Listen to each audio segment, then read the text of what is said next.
우리 같이 인사 나누겠습니다. 일주일 동안 수고하셨습니다. 은혜 받고 돌아갑시다. 한 가지 더 할까요? 새롭게 시작하는 한 주간 좋은 소식만 있기 바랍니다. 인사하겠습니다.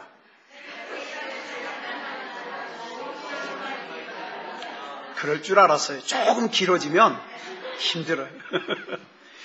자, 오늘 이 시간에 우리 마태복음 17장 14절부터 20절 말씀까지 읽었습니다.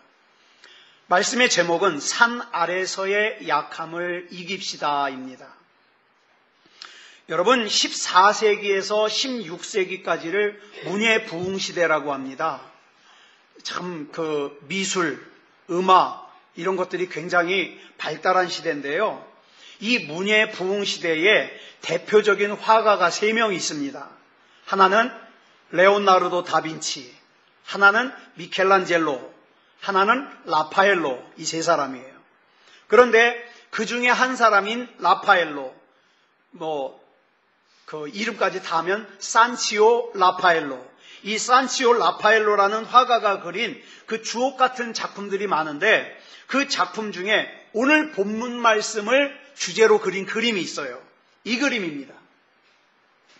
이 그림의 제목이 뭐냐면 그리스도의 변용이란 뜻이에요. 그 변화산에서 예수님이 변화되신 그 내용을 그린 그림이에요.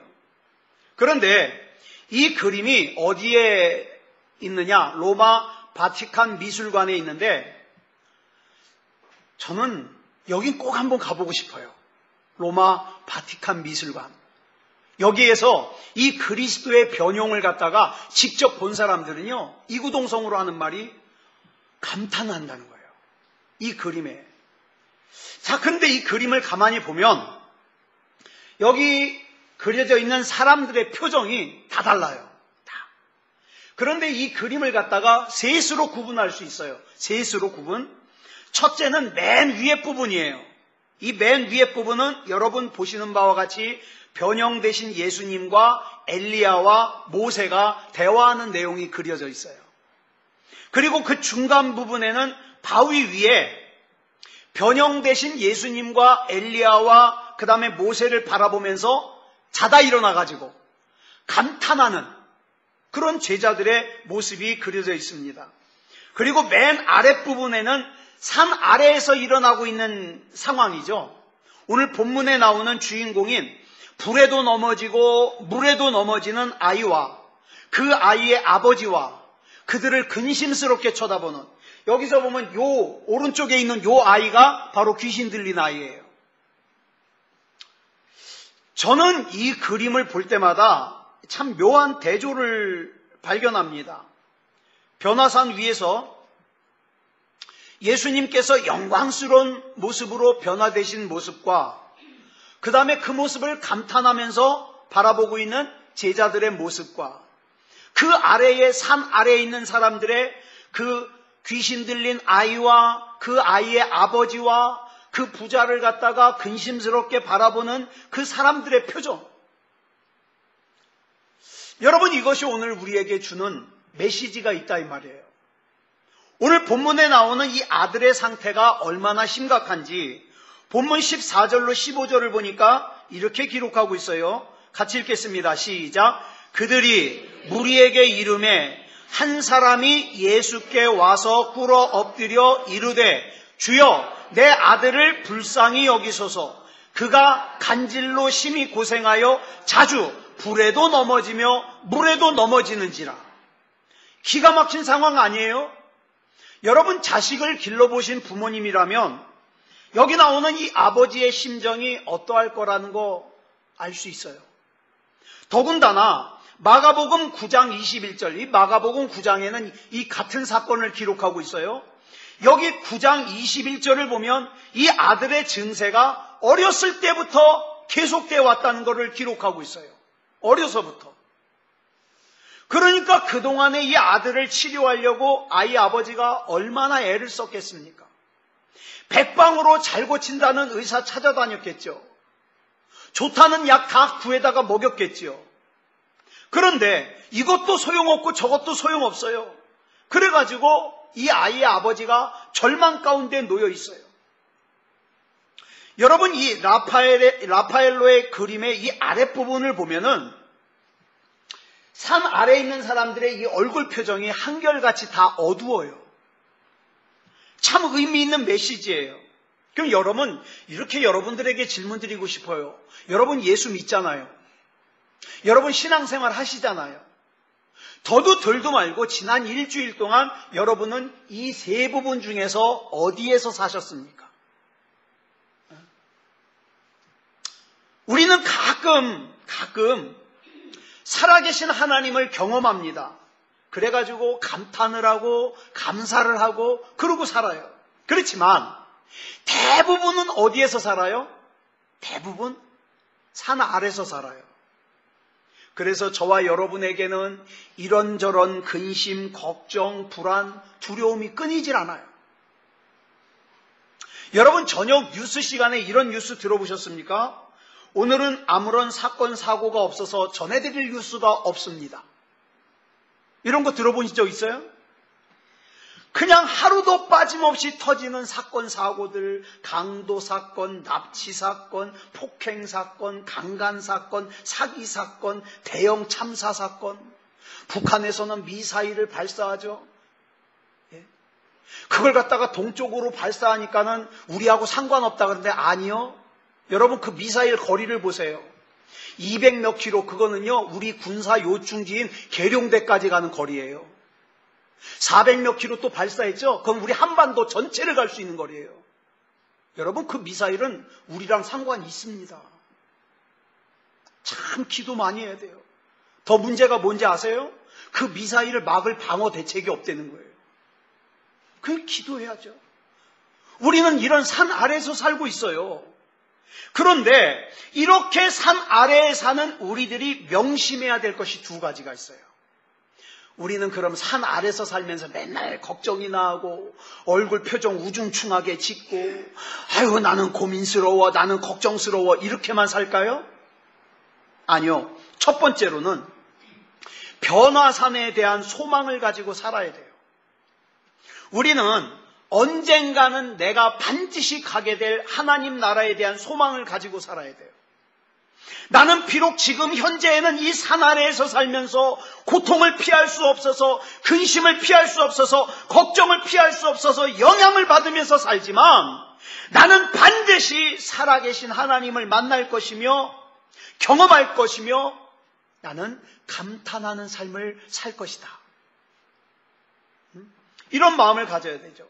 더 나아가 언젠가는 나는 변형되신 주님처럼 나도 변형되어서 그동안 산 아래에서 살면서 흘렸던 눈물을 우리 주님께서 닦아주시는 것을 내가 반드시 경험할 것이다. 여러분 우리의 현실을 보세요. 우리의 현실은 냄새가 납니다. 상처를 받습니다.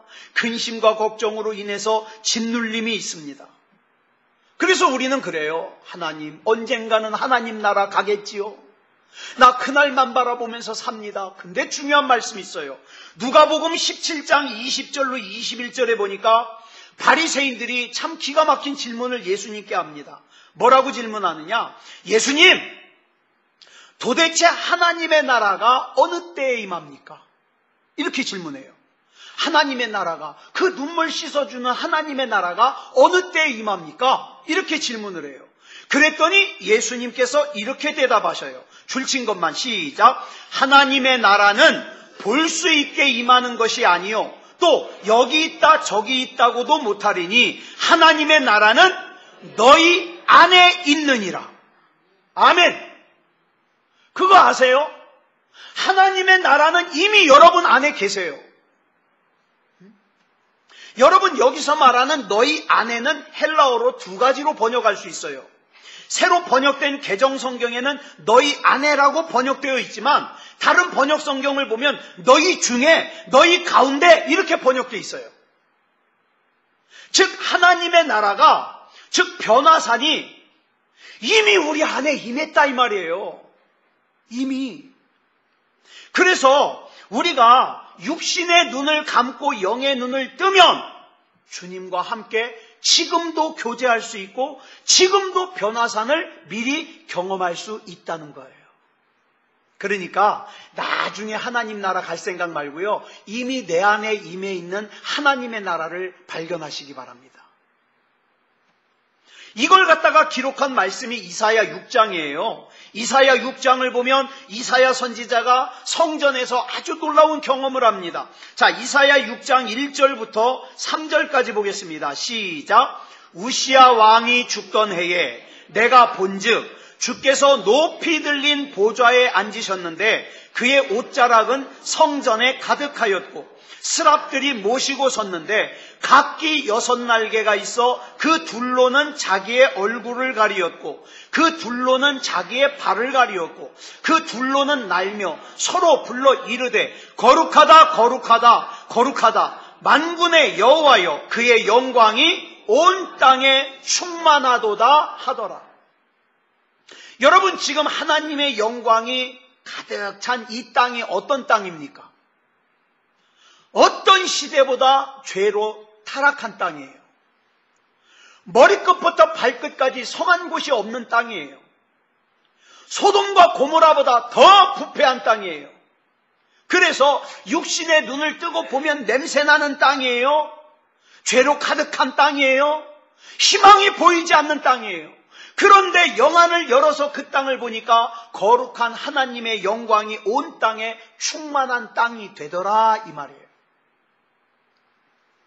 여러분, 뭐가 예배입니까? 이렇게 우리가 예배 드릴 때 와서 참석하고 가시면 예배 드리는 거예요? 아니요. 예배는 뭐냐? 이렇게 냄새나는 땅, 나에게 온갖 상처를 주는 이 산 아래에서의 땅이 예배 가운데 거룩한 하나님의 영광이 충만한 땅으로 회복되는 것이 바로 예배예요. 그러니까 여러분들이 예배를 드리고 돌아가잖아요. 그러면 여러분 옆에 있는 사람이 그렇게 물어봐야 돼요. 이상하네. 당신 똑같은 사람인데 뭔가 달라? 뭔가 밝아? 뭔가 행복해 보여? 뭔가 평안해 보여? 이런 얘기 들을 수 있어야 돼요. 그게 여러분 예배 제대로 드린 거예요. 그런가 하면 산 아래에 놓여있는 우리가 해야 될 두 번째는 이 땅에서 경험되어지는 우리의 연약한 문제를 우리 주님께 가지고 나올 수 있어야 됩니다. 하나님, 내 문제 아시죠? 알아서 다 해결해 주십시오. 나보다 나를 더 잘 아시는 하나님, 알아서 해결해 주십시오. 그러지 마세요. 오늘 본문에서 귀신 들려 고통받고 있는 이 아이의 아버지에게 예수님께서 뭘 요구하십니까? 그를 이리로 데려와라. 그를 이리로 데려와라. 여러분, 그 귀신 들린 아이의 병고침을 받는 첫 번째 단추가 뭐예요? 아이의 아버지가 주님 앞에 나가서 이렇게 얘기를 해요. 주여, 내 아들을 불쌍히 여겨주십시오. 하나님, 내 아버지 어머니를 불쌍히 여겨주십시오. 하나님, 이 죄악이 가득한 세상을 살아야 되는 내 아들, 내 딸을 불쌍히 여겨주십시오. 이것이 시작이에요. 주님 앞에 나가서 불쌍히 여겨달라는 거예요. 저렇게 열심히 살려고 그러는데 저렇게 손에 잡히지도 않고 눈에 보이지도 않고 귀에 들리지도 않는 저 인생을 사는 불쌍한 우리 부모님, 불쌍한 우리 아들, 딸, 하나님 불쌍히 여겨주십시오. 이게 하나님의 기적의 시작이에요. 온누리교회에서 부교육자로 사역하다가 새로운 교회 이름이 새로운 교회예요. 새로워서 새로운 교회가 아니라 교회 이름이 새로운 교회인데 새로운 교회를 개척하고 지금 목회를 하고 계시는 한홍 목사님이라고 계세요. 이분 참 훌륭하신 분이에요. 이분이 미국 버클리 대학 출신이에요. 똑똑한 분이에요. 그런데 이분이 리더십 교육에 대해서 일가견이 있어요. 그래서 리더십은 이래야 된다. 이걸 많이 강의를 하셔요. 근데 이 목사님의 간증을 제가 한번 들은 적이 있어요. 간증. 그렇게 똑똑하고 잘 나가는 분이 어느 날 아주 오래전인데 얼굴이 반만 마비가 온 거예요. 얼굴 반만. 그래가지고 이렇게 우리는 눈을 이렇게 깜빡이면 눈이 양쪽 다 감기잖아요. 이분은 눈을 감으면 한쪽만 감겨요. 한쪽은 마비돼가지고. 양치질을 하는데요, 마비된 쪽으로 물이 질질 흘러요. 또 가만히 있잖아요. 자기는 못 느끼는데 한쪽으로 침이 질질 흘러요. 누가 웃기는 얘기를 해가지고 웃고 있는데 반쪽은 웃고 반쪽은 마비돼서 가만히 있으니까 얼굴이 찌그러져요. 말을 하려면 반이 안 움직이니까 어떻게 해요? 말이 새요. 이 목사님이 이렇게 3달을 살았어요. 반만 마비된 상태로. 근데 이분 간증에서 이렇게 얼굴 반만 마비된 상태에서 3달을 살면서 굉장히 중요한 걸 깨달았대요. 뭘 깨달았냐? 내가 그렇게 약해지니까, 내가 그렇게 처참해지고 비참해지니까 그동안 나를 떠나 있던 사람들이 하나둘 자기에게 돌아오더래요. 불쌍하게 쳐다보고 안쓰럽게 쳐다보고, 어떤 권사님은요, 평소에는 한 번도 그런 얘기를 한 적이 없는데 목사님이 반이 마비가 되니까 와서 목사님 손을 꼭 잡더니, 목사님, 내가 목사님 속색에서 목사님이 이렇게 됐어요. 그러고 막 울더래요. 그동안 목사님이 뭐만 하려고 그러면 반대를 하던 몇몇 분들이요, 목사님을 향해서 마음을 열더래요.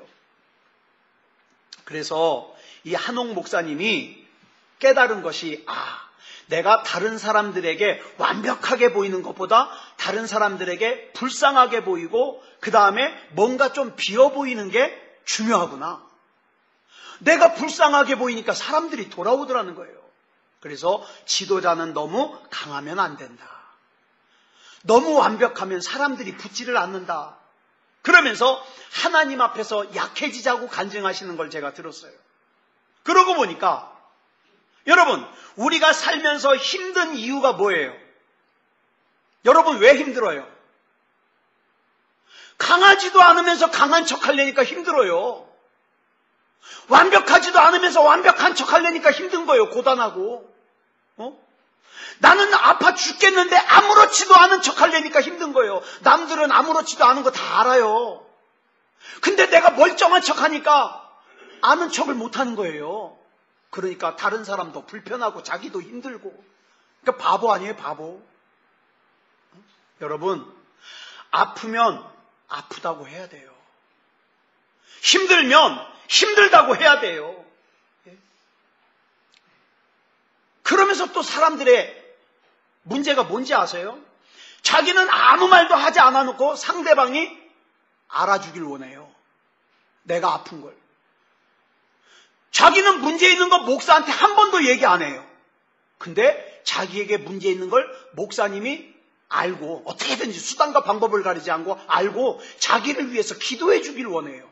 이런 괴팍한 사람들이 어디 있어요? 여러분들의 목사는 어떤 사람인지 아세요? 우리 권수현 씨가 머리를 자르고 와가지고 여보 나 어디 바뀐 거 없어 그래도 몰라요. 저는 얘기하기 전엔 전 몰라요. 그런 사람한테 그냥 알아서 문제 알아주고 알아서 기도해 주길 원한다. 그러면 바보예요. 기도를 원하면 얘기를 하세요. 문제가 있으면 얘기하세요. 그리고 같이 기도하자고요. 그 뭐 못할 문제가 뭐가 있어요. 게다가 우리가 가만히 보면은, 제가 저를 비롯해서 가만히 보면 하나님 앞에서 얼마나 뻣뻣하게 사는지 몰라요. 그렇게 대단한 것도 없으면서 자기가 그냥 지금 당장 먹을 취업 열매 조금 있다고 하나님의 은혜를 절박하게 구하지도 않아요. 뭐 어떻게 되겠지, 내 5년 뒤에 어떻게 되겠지, 내 10년 뒤에 어떻게 되겠지, 하나님 앞에 기도도 안 해요. 따라하겠습니다. 이 바보야. 왜 바보예요, 바보. 어떻게 되겠지가 아니라 5년 뒤에 똑같아요. 10년 뒤에 더 어려워져요. 더 어려워져. 그러니까 어떻게 할까요? 기도해야 돼요. 하나님 앞에, 목사한테는 다 얘기 안 해도 돼요. 왜? 목사는 그다지 도움이 못 돼요. 솔직하게 얘기하는데. 근데 우리 하나님 앞에는요, 다 얘기하세요. 내 힘든 거, 아픈 거 다 얘기하세요. 네? 얘기하세요. 중요한 게 있어요. 우리 하나님 앞에는 불쌍하게 보이시기 바랍니다. 하나님 앞에까지 뻣뻣하지 마세요. 하나님 앞에 불쌍하게 보여야 돼요. 그래야 하나님께서 나를 긍휼히 여겨주셔요. 하나님, 나는 하나님 아니면 안 돼요. 아시잖아요. 하나님 불쌍히 여겨주세요. 그래서 그렇게 기도하는 거예요. 하나님이 불쌍히 여겨주셔야 돼요. 나는 하나님이 아니면 안 되는 사람이라는 걸 자꾸 하나님 앞에 인식시켜 드려야 돼요. 시편 103편 13절을 보니까 이런 고백이 나와요. 시작. 아버지가 자식을 긍휼히 여김같이 여호와께서는 자기를 경외하는 자를 긍휼히 여기시나니. 여러분, 자기를 경외하는 자, 하나님을 경외한다는 게 뭐예요? 여기는 이런 뜻이 다 들어있어요. 하나님을 믿는다, 하나님을 신뢰한다, 하나님을 무서워한다, 다 들어있어요. 여기에는. 그런 자를 하나님이 어떻게 해요? 긍휼히 여기셔요. 이것이 변화산 아래에서 살고 있는 우리가 반드시 행하여야 될 지혜로운 행동이에요. 본문에서 변화선 밑에서 등장하는 인물들을 보니까 하나같이 다 약점이 있어요. 이것을 보면서 깨닫는 게 뭐냐면 이 땅을 살아가는 저와 여러분에게는 다 약점이 있다. 괜히 안 그런 척 하지 마세요. 자기도 알고 옆 사람도 알고 하나님도 알고 다 알아요. 여러분 괜찮지 않다는 거, 여러분 얼마나 힘들다는 거 다 알아요. 괜찮은 척 하지 마세요. 약점 다 있어요. 다 있어. 자, 한번 볼까요?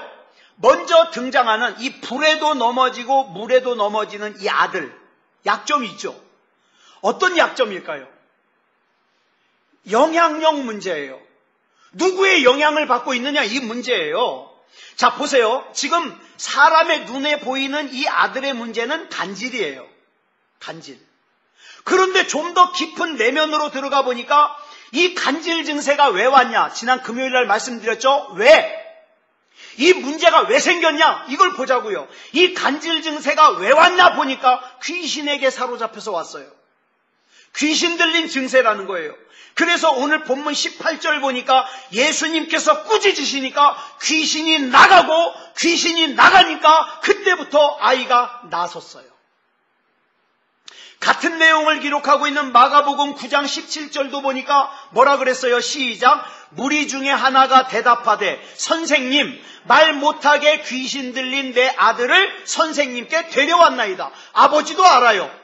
이 아들이 지금 귀신 들려 이렇다는 걸. 그렇게 귀신 들려가지고 귀신의 영향력 아래 놓이니까 18절에 보니까 어떻게 됐어요? 시작. 귀신이 어디서든지 그를 잡으면 거꾸러져 거품을 흘리며 이를 갈며 그리고 파리해지는지라. 귀신에 사로잡혀 있어요. 저는 이 구절을 읽을 때마다 마음이 아파요. 왜 마음이 아프냐? 오늘날 우리가 살고 있는 이 세상이 이런 영향권 아래 놓여 있는 것 같아서 아파요. 여러분, 질문 하나 드릴게요. 여러분, 지난 일주일 동안 사시는 동안에 살아계신 하나님의 영향을 더 많이 받으셨습니까? 타락한 이 세상의 영향을 더 많이 받으셨습니까? 네. 어제도 말씀드렸는데 5월 마지막 날과 6월 1일은 또 동성애자들이 서울시에서 또 난리를 친대요. 이 동성애자들이 옷을 다 벗고 시내를 행진하는 거 누구의 영향이겠어요? 이건 애들도 알아요. 이게 마귀 영향인지 하나님 영향인지 다 알아요. 그런데 문제가 있어요. 이 동성애를 하는 것은 분명히 누가 봐도 비정상인데 이걸 자꾸 정상으로 보려고 그러는 것은 하나님의 영향이에요? 마귀 영향이에요? 이건 마귀 영향이죠. 우리나라 보실까요? 지금 우리나라가 막 국회에서 빠루와 망치가 동원돼가지고 난리를 치러가지고 동물국회라 그러잖아요. 지금 우리나라가 첨예하게 둘로 갈라져 있어요. 진보와 보수, 친일파와 친북파. 여러분, 이건 누구도 부정 못해요. 이렇게 갈라져 있는데, 갈라져 있는 거 좋아요. 문제는 서로 상대방을 내 부모를 죽인 원수처럼 대하는 거예요. 자기하고 다른 쪽에 있으면 막 입에 거품을 물면서 막 싸우자고 대들어요. 누구 영향일까요? 마약을 하고 음란 영상을 찍어가지고 배포하면서도 전혀 죄의식을 느끼지 못하는 것. 누구 영향일까요? 자, 그러면 우리 범위를 좀 좁혀볼까요? 예배를 무시하고 예배 안 드리는 거 누구의 영향일까요? 기도 안 하는 거 누구의 영향일까요? 이게 지금 산 아래에서 살고 있는 사람들 사이에서 일어나고 있는 현실들이에요. 이런 산 아래의 현실 속에서 중요한 게 있어요. 내 아들이, 내 딸이 살고 있어요. 그 안에서 살면서 죄를 죄로 느끼질 못해요. 무감각해져요. 그게 가슴 아픈 거예요. 그런가 하면 두 번째로 등장하는 산 아래에 있던 제자들의 모습 보세요. 이 제자들의 약점이 뭐예요? 무능함이에요. 지금 귀신 들린 아들을 둔 아버지가 제자들을 찾아와서 고쳐달라고 눈물로 하소연하고 있는데 결론이 뭐예요? 본문 16절. 내가 주의 제자들에게 데리고 왔으나 그 다음에 뭐라고 했어요? 시작. 능히 고치지 못하더이다. 이 대목에서 저는 가슴이 아파요. 왜 가슴이 아프냐? 제 모습 보는 것 같아서 가슴이 아파요. 오늘날 교회의 모습을 보는 것 같아서 가슴이 아파요. 여러분, 오늘 산 아래에서 살고 있는 사람들이 이런저런 상처와 문제와 고민을 가지고 교회로 옵니다. 그러면서 뭐라 그래요? 고쳐주길 원해요. 이 귀신 들린 아이의 아버지처럼 이 문제 좀 해결해달라고 고쳐달라고 왔나이다. 그런데 교회의 현실이 뭐예요? 능히 고치지 못하더이다. 아파요. 물론 지난번에 말씀드린 것처럼 많은 목회자들이, 많은 그리스도인들이 옥하는 목사님이 말씀하신 것처럼 독에 중독이 돼가지고 복음 말고 믿음 말고 다른 것에 관심을 뺏겨가지고 어떻게 해요? 중독 상태에 있어요. 위기예요, 위기. 그런데 말입니다. 그게 위기지만 그래도 교회다운 교회에서, 아직도 남아있는 교회다운 교회에서, 살아있는 교회에서 믿음의 능력과 복음의 능력이 나타나면 그래도 괜찮아요. 희망이 있어요. 문제는 세상이 타락했다고 한탄하면서, 목회자들과 그리스도인들이 독에 중독됐다고 한탄하면서 교회다운 교회에서마저, 살아있는 교회에서마저 믿음의 능력에 기대가 없어요. 복음의 능력에 기대가 없어요. 이거야말로 위기입니다. 그러면 어디를 바라봐야 돼요? 교회다운 교회마저 그렇다면, 살아있는 교회마저 그렇다면, 여러분같이 그리스도인다운 그리스도인마저 그렇다면 도대체 어디에 희망을 가져야 될까요? 우리 한번 자기 자신에게 생각해 보세요. 내가 이렇게 예배를 무시해도 될까? 내가 이렇게 기도를 무시해도 될까? 내가 지금 이렇게 살아도 될까? 한번 물어보자고요. 우리 성도님들 중에 예배에 나오면서 예배에 대해서, 그날 그 예배에 대해서 기대감 가지고 나오는 분들이 있다는 거 제가 알아요. 오늘 예배에 하나님이 역사하실 거야. 오늘 이 시간 하나님이 은혜를 부어주실 거야. 기대감을 가지고 나오는 거 제가 알아요. 저는 그게 무거워요. 여러분 그거 아세요? 저는 지금도 이 강단에서 예배 인도하고 내려가면요, 손이 땀으로 젖어요. 왜 그러냐? 여러분들이 그런 기대감을 안고 오는데 하나님! 한 사람도 그냥 가면 안 됩니다. 그냥 가면 안 돼요. 능히 고치지 못하더이다. 그러고 가면 안 돼요, 하나님. 은혜에 대한 기대감을 가지고 예배에 참석했는데 그냥 돌아서면 안 되잖아요.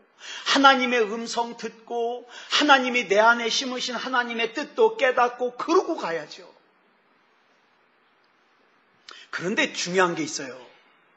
여기 이 제자들에게 이미 주님께서 능력을 주셨어요. 자, 오늘 본문 훨씬 앞부분인 마태복음 10장 1절 보겠습니다.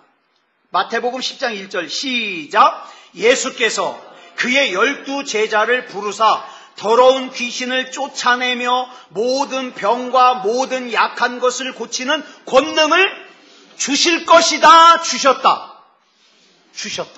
이미 주셨어요. 주시니라.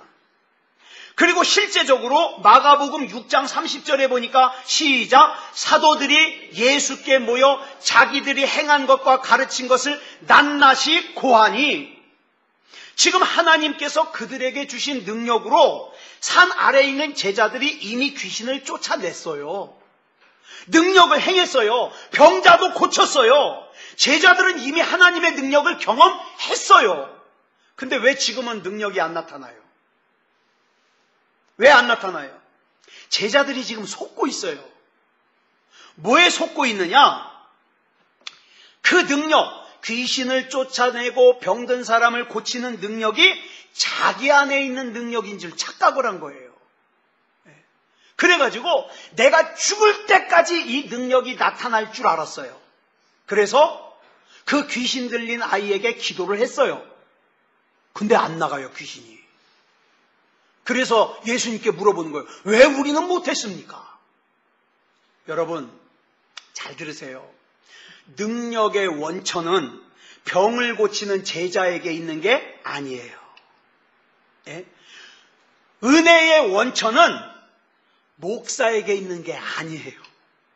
이런 얘기하면 참 저한테는 손해인데, 여러분들이 은혜 받고 못 받고는 이창원 목사에게 있는 게 아니에요.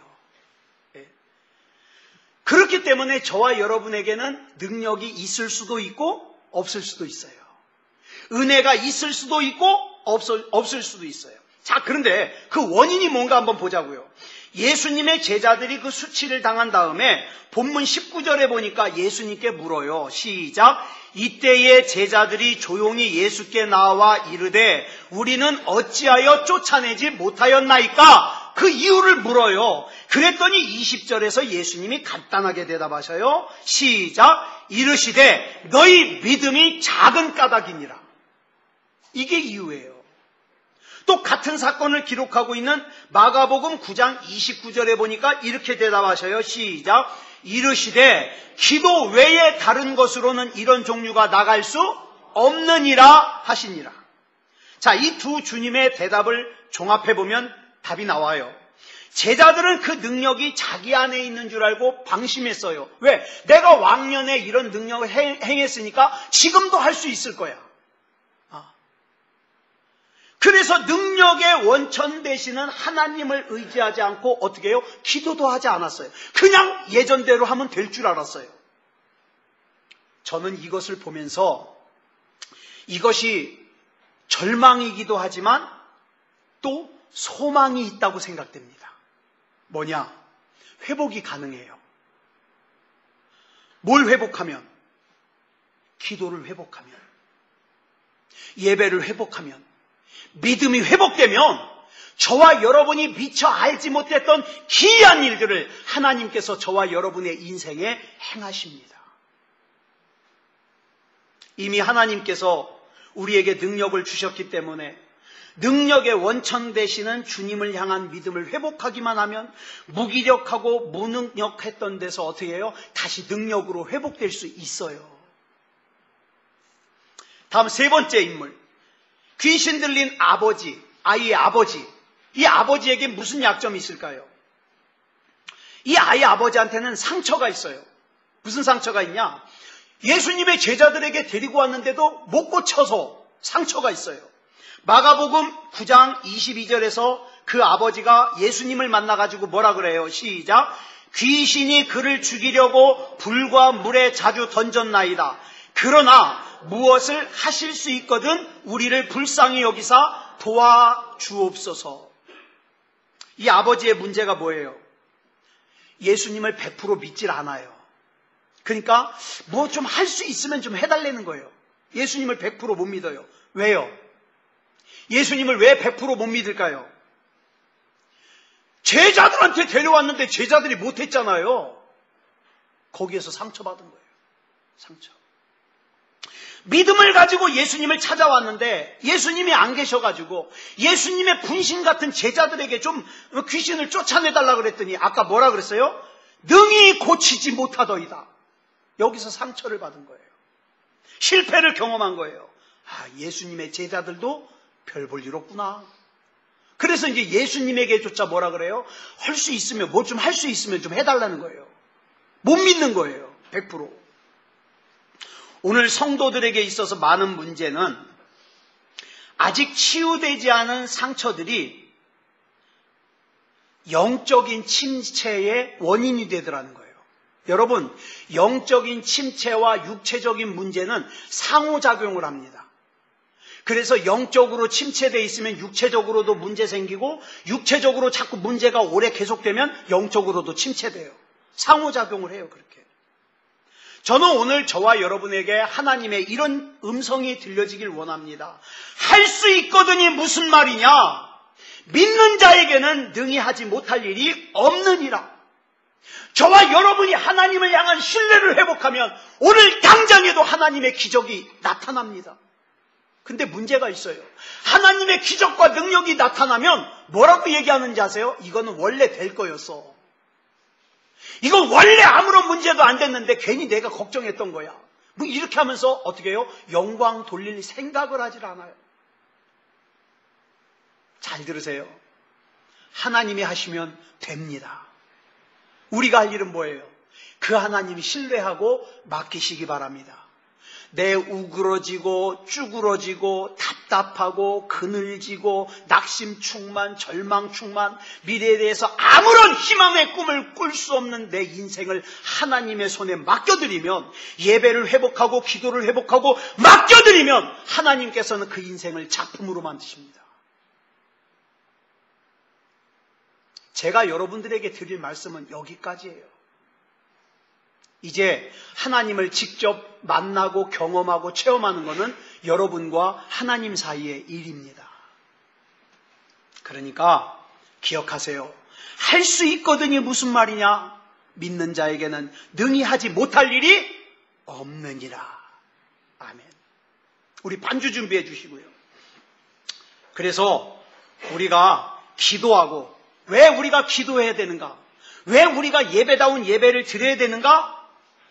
이런 하나님의 능력이 우리 삶 가운데 체험되어져야 되니까. 여러분, 이런 거 체험하면요, 믿음이 잘 흔들리질 않아요. 근데 이런 체험도 없이 그냥 교회만 왔다 갔다 하면요, 조금만 자기 생각대로 안 되면 어떻게 해요? 교회 끊어요. 우리 주일학교 때 애들 자주 하는 말, 교회 끊어요. 그 지멋대로 살아요. 그러다 언젠가는 큰 코 다쳐요. 천부여 의지 없어서 손 들고 옵니다 막 그러고 운대니까. 자, 오늘 이 시간 우리가 이 찬양 부르고 같이 기도하겠습니다. 주의 도를 버리고 우리 반주해 주세요.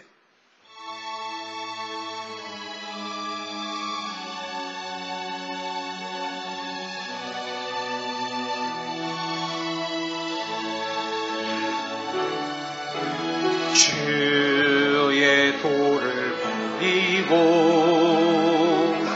헛된 꿈을 쫓던 우리들,